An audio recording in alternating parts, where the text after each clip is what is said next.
Today we'll be doing the second module of the lesson, the blue carbuncle. In the first module, we saw that when Dr. Watson came to visit Sherlock Holmes, he was examining a hat. This hat was given to him by Peterson, the Commissioner of Police. Sherlock Holmes studied this hat very carefully and he drew many conclusions about the owner of this hat. He said that he was a man of great intelligence and he was financially well-to-do of a few years back. But of late, this man has come down financially and is no more a man of vision. The owner of the hat had some sort of self-respect for himself. He was a middle-aged man who led a very lonely life. He applied lime cream on his hair and his hair had been recently cut. Now we move on to the next paragraph. Look into your books, children, page number 114.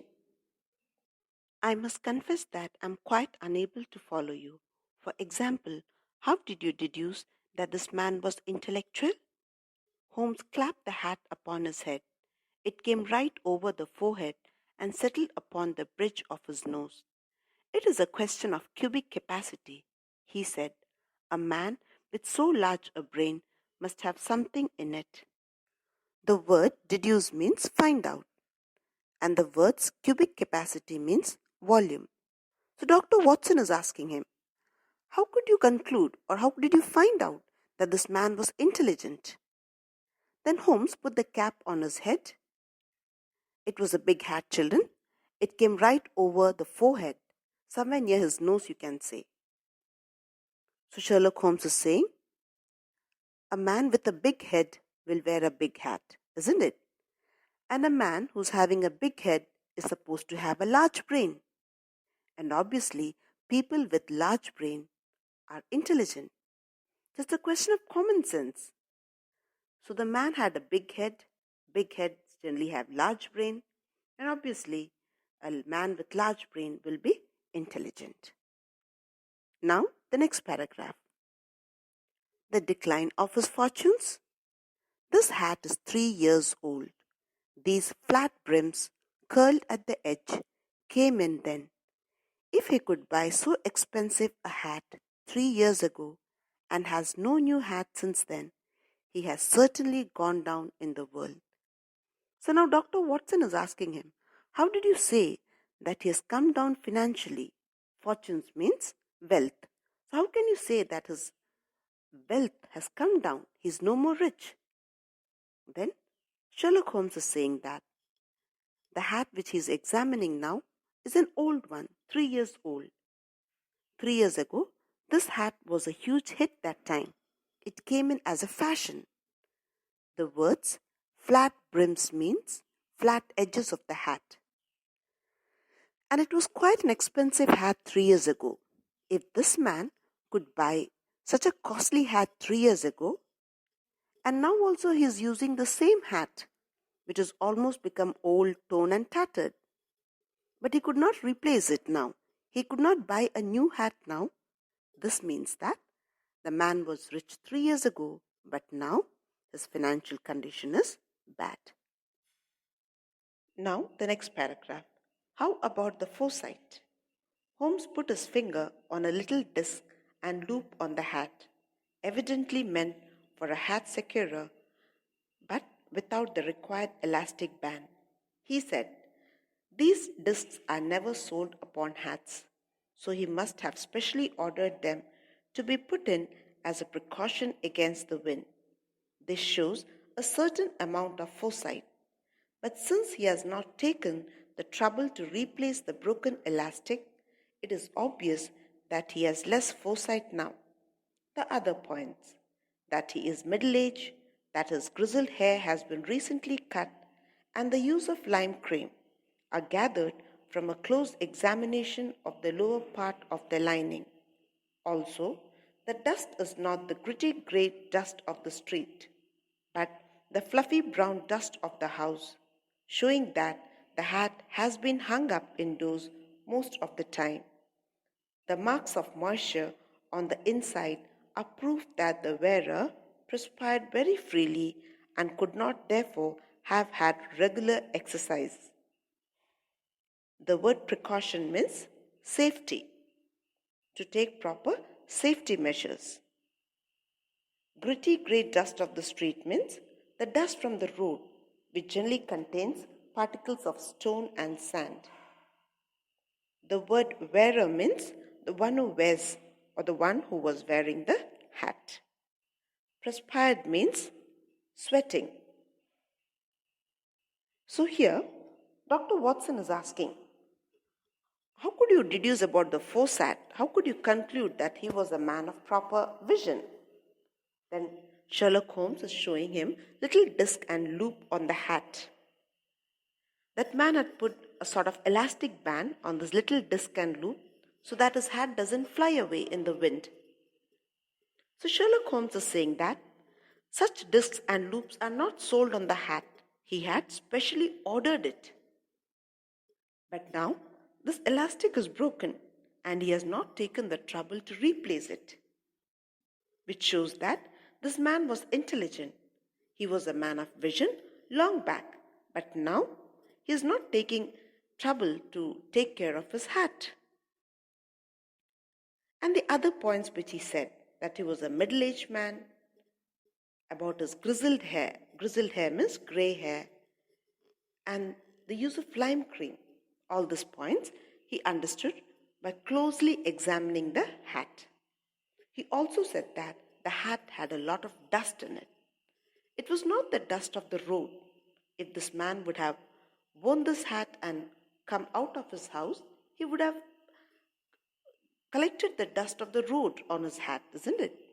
But the dust which was found on this hat was the dust found inside the house, the fluffy brown dust found inside the house.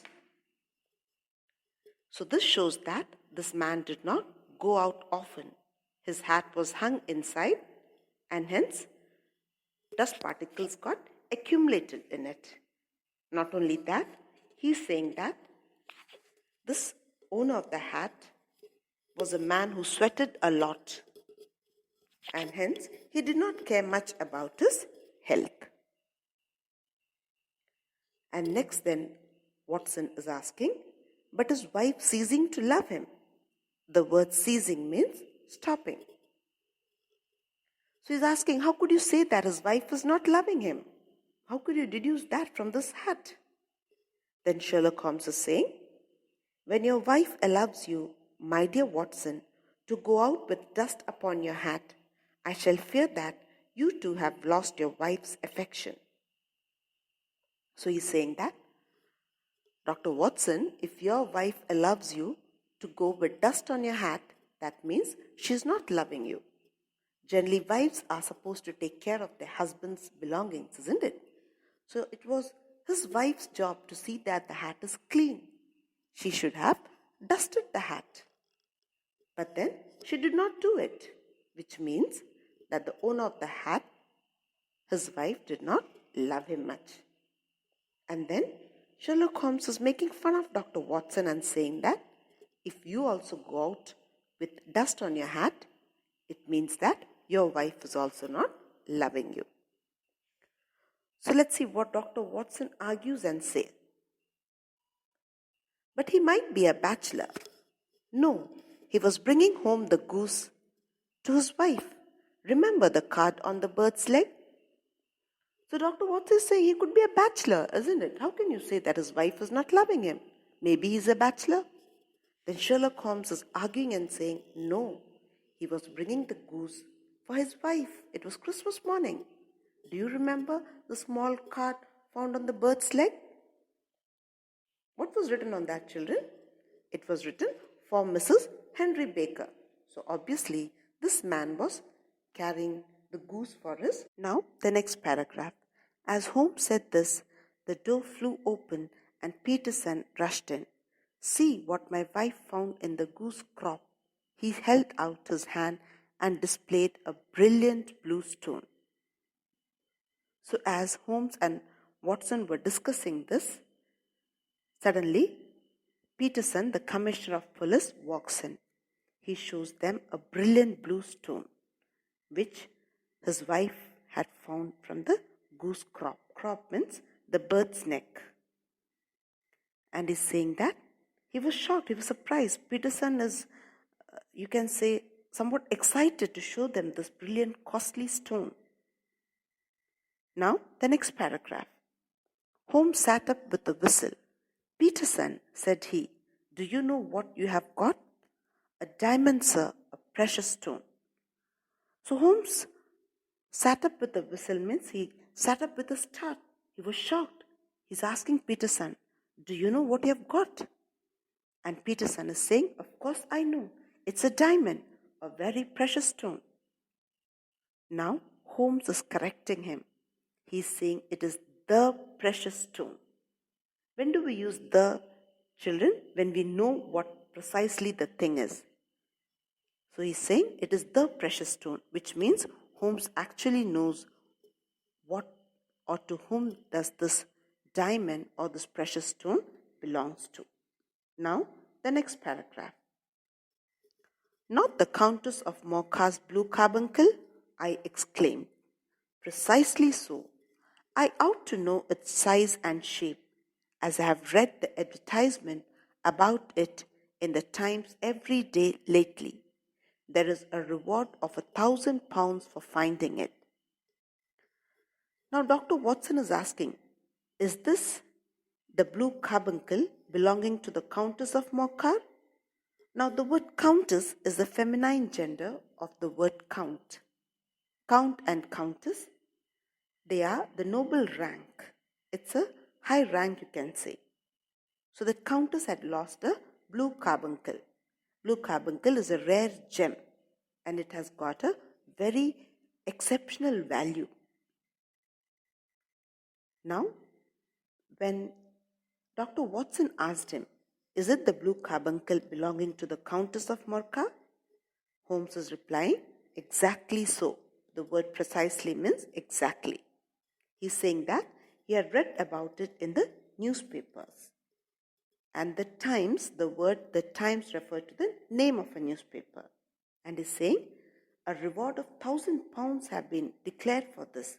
The one who finds this blue carbuncle, he will get a reward of £1,000. It's a lot of money, children. Now, the next paragraph. It was lost, if I remember correctly, at Hotel Cosmopolitan, I remarked. Precisely. That was on the 22nd, just 5 days ago. John Horner, a plumber, was accused of having stolen it from the lady's jewel case and is under trial at a court now.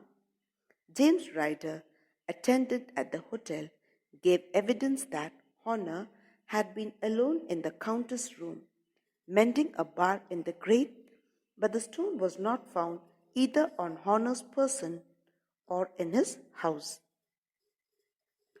So Dr. Watson is saying that this blue carbuncle was lost in a hotel.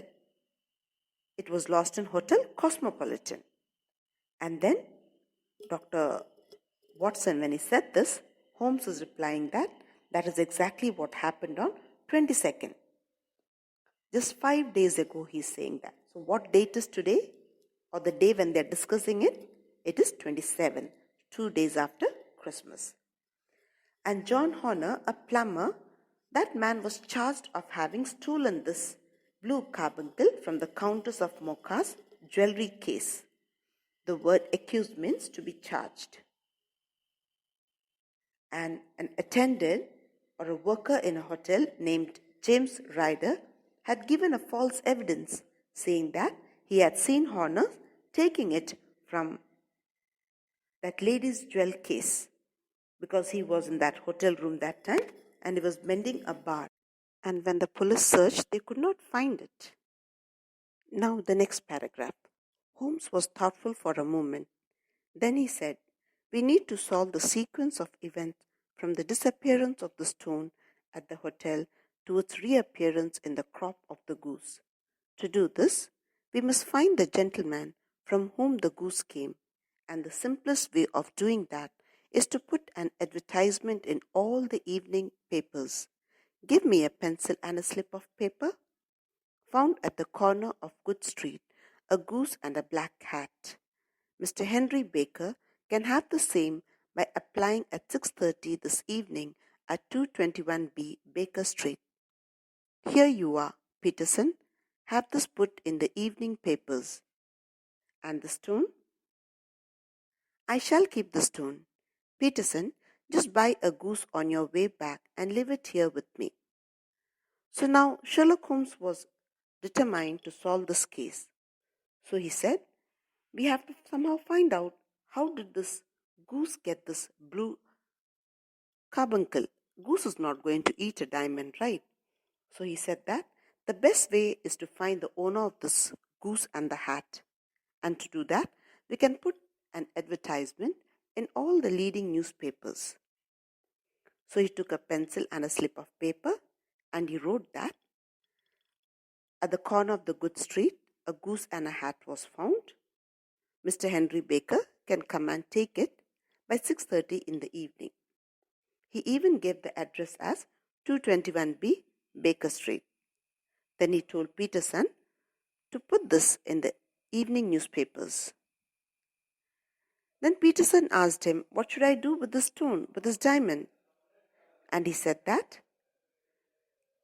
Sherlock Holmes was going to keep this blue carbuncle with him. Sherlock Holmes even asked Peterson to buy a goose and to leave it with him, that is, to leave the goose with Sherlock Holmes. Now the next paragraph. When Peterson had left, I asked Holmes, do you think this man Henry Baker had anything to do with the theft? I think it is likely that Henry Baker is absolutely innocent. I shall, however, be certain only when we have an answer to our advertisement. So when Peterson left, Dr. Watson is asking him, do you think Henry Baker is really the thief? Then Sherlock Holmes replied that he doesn't think that Henry Baker was a thief. In fact, he'll be only certain or he'll be only sure when he sees who all have responded to the advertisement. Now, the next paragraph. As Holmes had expected, Mr. Henry Baker came to see him at 6:30 that evening. His appearance and manners confirmed what Holmes had inferred on the basis of his hat. When Holmes told him that his goose had been eaten, he was a little upset. But when Holmes offered him a newly bought goose as a substitute, he accepted it gladly. This showed that he was unaware of what the crop of his own goose had contained. Giving him his hat, Holmes casually asked him where he had brought the goose. Baker replied that he had brought it at the Alpha Inn near the museum. So as they had expected, by 6:30 in the evening, Henry Baker came to meet them. And Sherlock Holmes was very sure that whatever he had concluded by studying that hat, everything was correct about Henry Baker. Whatever he could deduce from that hat, all the characters, what he found out about this Henry Baker was correct. As they were talking, Sherlock Holmes told Henry Baker that they had eaten his goose, and that man felt a bit sad. But then to cheer him up, Sherlock Holmes told him that they had brought a new goose. The word inferred means concluded. Substitute means to replace. So Sherlock Holmes told him that they had replaced his goose with a new one, and the man very happily accepted it. This showed that Henry Baker was unaware that his own goose had a very costly stone in its crop. When Henry Baker was going with that goose, Sherlock Holmes gave him his hat, and in a very casual manner he asked him from where did he buy that goose, the one he was carrying, on Christmas morning. Henry Baker told him that he had brought it at a place called Alpha Inn near the museum.